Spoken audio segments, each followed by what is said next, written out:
La table ronde de la présentation de la vision des avancées et perspectives de la thématique tourbière des réflexions pour un remède efficace à la crise climatique avec les 2/3 des forêts des tourbières du bassin du Congo. La République démocratique du Congo tient à partager sa vision sur la protection et la valorisation des tourbières pour les Congolais et la planète. Se propose comme une thérapie climatique efficace pour faire face aux dangers. Reconnue pour leur importante capacité de séquestration carbone, elle impose une attention et gestion particulière.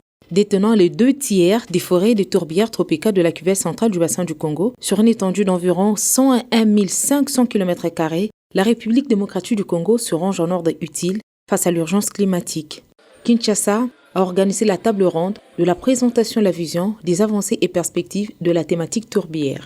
À l'heure où les changements climatiques font peser de graves menaces sur notre planète, les tourbières sont une preuve additionnelle des services environnementaux incommensurables fournis par les écosystèmes de la République démocratique du Congo.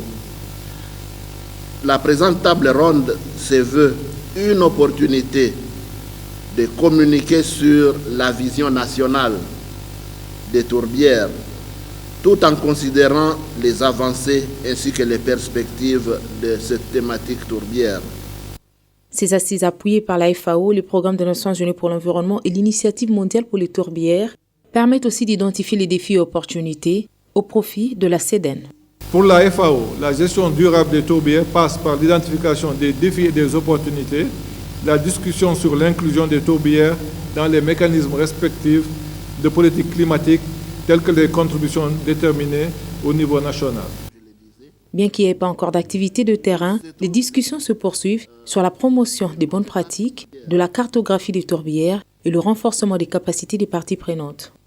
Le pays veut développer une stratégie nationale qui sera le cadre de développement de tous les projets, programmes et initiatives dans la thématique tourbière, mais aussi d'alignement de différentes interventions qui ont déjà lieu sur le terrain. Nous sommes là essentiellement pour présenter les réalisations et les perspectives.